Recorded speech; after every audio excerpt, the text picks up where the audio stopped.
Hello guys, आप लोगों का स्वागत है आपके अपने यूट्यूब चैनल टॉपर स्क्रीन पर। तो जैसा कि हमने आपसे वादा किया था कि आपको मैं पूरी की पूरी आंसर शीट जो है वो लेकर आऊंगा दूंगा, जिसमें से मैंने हिंदी की और सीडीपी की मैंने अभी वीडियोज में एक मैंने करवा दिया। अगर आपने उस वीडियो को नहीं देखी है तो डिस्क्रिप्शन बॉक्स में लिंक है, फटाक से जाइए। बस छोटी सी वीडियो है, केवल हम लोग सीधा सीधा आंसर देखेंगे, कुछ भी समझाएंगे नहीं, यहाँ पर सीधा आंसर देखेंगे, क्योंकि आप लोगों के पास भी समय कम होगा, क्योंकि आप लोग भी बस सीधा सीधा आंसर ही जानना चाह रहे होंगे, कोई एक्सप्लेनेशन आज नहीं जानना चाह रहा होगा, मुझे पता है। ये पीडीएफ आपको टेलीग्राम ग्रुप पर मिलेगी, जिसकी लिंक मैंने डिस्क्रिप्शन बॉक्स में दे दी है। पूरा का पूरा पीडीएफ वहां पर दे दी गई है, आप लोग जाकर वहां पर पीडीएफ डाउनलोड कर सकते हैं। चलिए पहले अगर हम बात करते हैं वाह्य प्रयत्नों की संख्या कितनी होती है, संस्कृत है, बिल्कुल बने रहिए, बस 2 मिनट में अभी सब हो जा रहा है। तो वाह्य प्रयत्नों की संख्या 11 है। मनोरथ जो है किसका उदाहरण है, तो ये विसर्ग संधि का है, आप देख सकते हो। दान के कर्म के द्वारा कर्तों को संतुष्ट करने वाला संप्रदान कारक का सूत्र क्या है, तो कर्मणा यम भी प्रति संप्रदानम, ये जो है आपका इसका सूत्र बन जाता है। अंता स्वर्ण यावारा जो है यण आपका बिल्कुल करेक्ट हो जाएगा। मुझे संस्कृत अच्छी लगती है तो महम संस्कृतम रोचते, बिल्कुल करेक्ट हो जाएगा। शिशु मोदकाय रोदती, देखो यहां पर लोगों ने गलती की है, देखो यहां पर रोचते अगर होता तो आपका सी वाला सी जाता, आपका ये डी सही है, तादरते चतुर्थी वाच्य का, ठीक है, ये बिल्कुल कंफर्म हो जाएगा। उच्चय उदाहरण क्या है, तो ये अलिंग का है, बहुत बार ये प्रश्न जो है एग्जाम में आया हुआ है, तो अलिंग का है, आप याद रखिएगा। वहीं पर हम बात करते हैं 68 का, तो ऊष्म वर्णों का बोधक प्रत्याहार क्या है, तो सल है, शाखा सा है, आपको पता होगा। पठान जो है लोट लकार, क्योंकि पठान जो है आपका लोट लकार में है। छा आपका तो आधा का और आधा सा और साथ में छोटा आ होता है, तो आपका छा बनता है, तो ऑप्शन नंबर पहला बिल्कुल करेक्ट हो जाएगा। अट प्रत्याहार तो हैवरट, यानी कि स्वर के साथ में हा या वारा अगर हो जाएगा तो हैवरट हो जाएगा। कारका में अणुवुल प्रत्यय, ये तो आप सभी को पता होना चाहिए। जैसे आप कारक आप उठाते हो अपने संस्कृत में, उसके ऊपर ही लिखा होता है कारक अणुविल, यहां पर लिखा होता है। अव्ययी भाव समाप्त तो अधिहरी, बिल्कुल जहां पर भी आपको अव्यय लगा मिल जाए वो आपका क्या होता है, अव्ययी भाव समास। निम्न में से चतुर्विंशति सहस्त्र संहिता, ये आपका रामायण का होता है। कौन सा संयुक्त व्यंजन है, तो छात्र ज्ञा जो है आपके 3 संयुक्त व्यंजन होते हैं, जिसमें से ज्ञा आपका ऑप्शन में है, तो बिल्कुल करेक्ट हो जाएगा। मैं ऐसा मानता हूं का अनुवाद क्या होगा, तो अहम एवं मन्ने, ठीक है, इसको आप देख लीजिएगा। अहम एवं मन्ने जो है इसका डी वाला ऑप्शन करेक्ट होगा, सी वाला बी वाला ऑप्शन मेरे हिसाब से नहीं होगा, तो डी ऑप्शन यहां पर करेक्ट होगा, ठीक है। चलिए मैं बाजार जाता हूं, मया आपणम गम्यते, इसका डी ऑप्शन बिल्कुल करेक्ट हो जाएगा। पच धातु में ता लगाओगे तो क्या हो जाएगा, तो पक्वा हो जाएगा। यहां पर देखिए बहुत सारे लोग हैं जो पक्ता लगा दिए, तो ये गलत हो जाएगा, पक्वा सही होगा। पंच नवत क्या होता है, तो 95 होता है, बिल्कुल करेक्ट है। अव्यय शब्द समूह क्या है, तो अव्यय शब्द जो है वो सर्वत्र अधुना ऊपर जो है, बिल्कुल करेक्ट हो जाएगा। साथ ही साथ संस्कृत साहित्य में किस कवि की रचना को विद्वदोषधम कहा जाता है, तो श्रीहर्ष, ये आप सभी लोगों को याद करना। देखो सभी लोगों को ये पीडीएफ टेलीग्राम पर मिल जाएगी, लिंक डिस्क्रिप्शन बॉक्स में दे दिया है, तुरंत जाकर देखिए, आपको वहां पर मिल जाएगी। यहां पर आपको गद्यांश दिया है, गद्यांश आप पढ़ लीजिएगा, हम लोग सीधा जो है अपने ऑप्शन पे आएंगे। तो देखो शिव पदस्य अनर्था का, तो यहां पर स्थाणु नहीं होगा, श्रृंगाला होगा, बिल्कुल करेक्ट हो जाएगा, श्रृंगाला। वहीं पर गद्य खंडे कया प्रश्न पृच्छते, तो लक्ष्मी जी जो है प्रश्न पूछती हैं, यहां पर लक्ष्म्य सही हो जाएगा। कयो संलापा सर्वेंसा मंगलाय भवतु, तो लक्ष्मी और पार्वती के बीच में जो है यहां पर बातचीत होती है, वार्ता होती है। इनमें से कौन सा प्रत्याहार नहीं है, बहुत से लोगों ने रा लगाया है, तो ये गलत हो जाएगा, सही होगा आपका ला वाला, बिल्कुल करेक्ट हो जाएगा। अल होता है, हल होता है, रा होता है, लेकिन ला नहीं होता है। वहीं पर 79 को अगर हम बात करें तो यहां पर 2 से 3 प्रश्न जो हैं, 3 प्रश्न आपके संख्या से आए हैं, और जब जो परीक्षा आपकी रद्द हुई थी वहां पर 3 से भी 4 जो गिनती आई थी। तो अगर आप लोगों ने अभी टेट नहीं दिया, मान लो अगले साल आपको टेट देना है, बहुत से छात्र ऐसे देख रहे होंगे जो अगले बार जो है टेट देंगे, तो आप सभी लोग जो है संस्कृत में गिनती जो है जरूर याद कर लीजिएगा। तो एकोन जो सप्तति है ये आपका 79 का नहीं होता है, ये आपका 69 का होता है, याद रखिएगा। दिन भर में पाठ पढ़ डाला, तो इसमें मैं आपको बता दूं इसका जो है सी ऑप्शन नहीं होगा, इसका डी वाला ऑप्शन जो है बिल्कुल करेक्ट होगा। दिने पाठा पठिता, इसका बिल्कुल करेक्ट हो जाएगा। उपकृष्णम में कौन सा समास है, तो अव्ययी भाव समास है। 32 संख्या के लिए संस्कृत शब्द क्या है, तो द्वात्रिंशत् है। इसमें बहुत सारे छात्र जो है कंफ्यूज हुए थे, बट द्वात्रिंशत् जो है बिल्कुल करेक्ट होगा। पति शब्द का सप्तमी एक वचन क्या होगा, तो भैया पत्यो आपका बिल्कुल करेक्ट हो जाएगा। चलिए अब आते हैं मैथमेटिक्स की, तो मैथमेटिक्स में 91 का सी सही होगा, 92 का बी सही होगा, 93 का ए सही होगा। देखो कुछ लोग होंगे जिनका सेट अलग होगा, तो आप लोग क्वेश्चन दो तो पता ही लग जाएगा ना कि आप लोग कौन सा क्वेश्चन करके आओ, कौन सा ऑप्शन, ठीक है, तो आप देख लीजिएगा, ठीक है। तो 93 का ए हो जाएगा, 94 का बी हो जाएगा, बिल्कुल। 95 की अगर हम बात करते हैं तो सी हो जाएगा। 96 का जो है यहां पर बी जो है सी हो जाएगा। 97 का बी हो जाएगा। 98 का बी हो जाएगा। वहीं पर 99 की बात करते हैं तो ए हो जाएगा। 100 की बात करते हैं सी हो जाएगा। 101 का ए हो जाएगा। 102 का सी हो जाएगा। 103 का जो है ए हो जाएगा। 104 का भी ए हो जाएगा। 105 का डी हो जाएगा, 106 का बी हो जाएगा, आप देख सकते हैं, और 107 का सी हो जाएगा।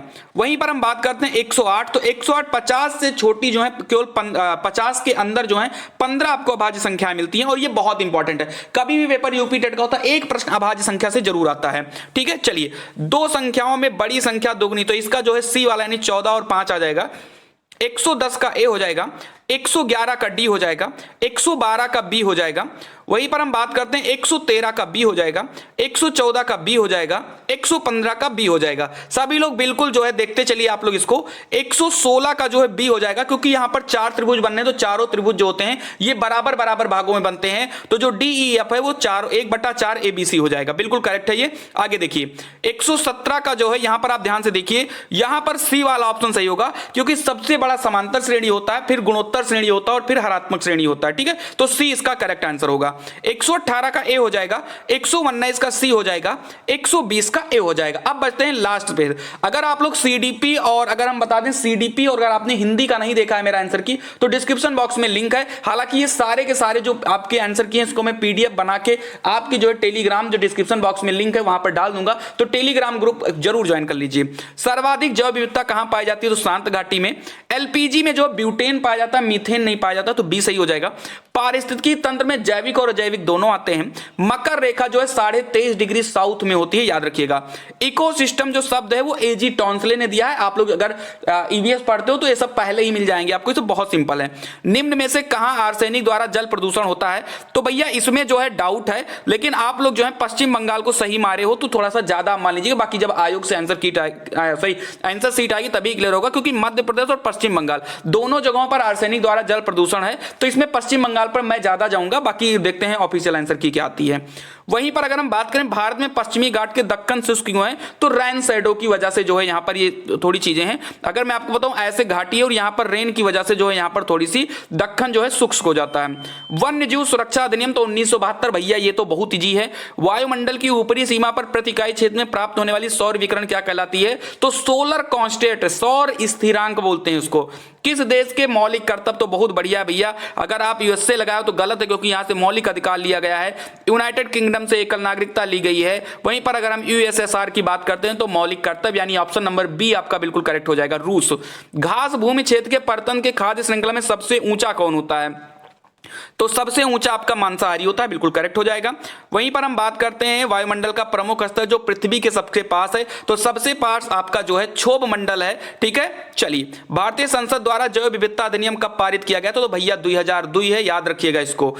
उसके बाद में निम्नलिखित में से कौन सी कृषि करने की पर्यावरण संरक्षण में सहायक, तो जैविक खेती। भाई ऑर्गेनिक खेती करोगे आप तो वो जो है आपकी पर्यावरण के लिए भी सही होगा। अगर जैविक खेती का करते हो तो भाई आप उसमें खाद यूरिया डालोगे जो कि नुकसान करेगा। ठीक है, अम्लीय वर्षा, तो भैया इसमें नाइट्रिक अम्ल तो कहीं दिया नहीं गया, नाइट्रिक अम्ल सल्फ्यूरिक एसिड होता है, तो सल्फ्यूरिक एसिड आपके ऑप्शन में बिल्कुल करेक्ट हो जाएगा। WWF world wild life fund आपका बिल्कुल करेक्ट आंसर हो जाएगा। फूलों की घाटी उत्तराखंड, वैली ऑफ फ्लावर, भैया उत्तराखंड, ये तो बहुत घिसा पिटा क्वेश्चन है ये। ठीक है, चलिए, भारत में निम्नलिखित में से कौन सी एजेंसी मुख्य रूप से प्रदूषण के मापन के लिए भैया जिम्मेदार है, तो CPCB, याद रखो भैया CPCB। ठीक है, सेंट्रल पॉल्यूशन कंट्रोल बोर्ड, यानी ऑप्शन नंबर डी इसका बिल्कुल करेक्ट हो जाएगा। कोटोपैक्सी कहां पर है, तो भैया कोटोपैक्सी जो है वो इक्वाडोर में है, और इक्वाडोर तो इसमें ऑप्शन में दिया नहीं गया, तो एंडीज आपका बिल्कुल करेक्ट है, क्योंकि कहां स्थित है ये बताया गया है। तिब्बत की सांगपो नदी, भैया तो तिब्बत की जो सांगपो नदी है उसको हम ब्रह्मपुत्र के नाम से जानते हैं, याद रखिएगा। ध्रुव तारा कहा जाता है उत्तरी तारे को, प्रोजेक्ट टाइगर 1973, याद रखिएगा। कान्हा आपका कहां है भैया, बंधव, कान्हा, पन्ना, ये सब जो है पेंच, ये सब जो है आपके मध्य प्रदेश में पड़ते हैं। लखनऊ समझौता तो कांग्रेस व मुस्लिम लग के जो हुआ था। बाकी कुछ लोग जो है हिंदू मुस्लिम बता रहे हैं, ये भैया नहीं होगा। नरम दल गरम दल भैया 1907 में ही हो गया था, इसको हटाइए। वहीं पर हम बात करें जंगली गधों, भैया तो ये गुजरात में है, याद रखिएगा। गुजरात में कुछ लोग मध्य प्रदेश मार दिए कि बहुत जंगल है वहां पर, तो वहीं पर जंगली गधे होंगे, ऐसा गलत भैया, गुजरात सही है। कार्बन डेटिंग, तो भैया ये सब तो बचपन से पढ़ते आ रहे हो, किसी भी चीजों की, पुरानी चीजों की अगर आप उम्र पता कर रहे हो तो वहां पर कार्बन डेटिंग जो है आपका प्रयोग होता है, तो भैया ऑप्शन नंबर डी इसका सही हो जाएगा। प्राचीन स्थलों में मौजूद हड्डियों या सामग्रियों के अवमापन में। संविधान सभा ने कब राष्ट्रगान को अपनाया था, 24 जनवरी 1950, याद रखिएगा। और इसी दिन जो है संविधान सभा की अंतिम बैठक हुई थी। और भी मैं आपको बता दूं, इसी दिन जो है डॉक्टर राजेंद्र प्रसाद को भारत का प्रथम राष्ट्रपति नियुक्त किया गया था।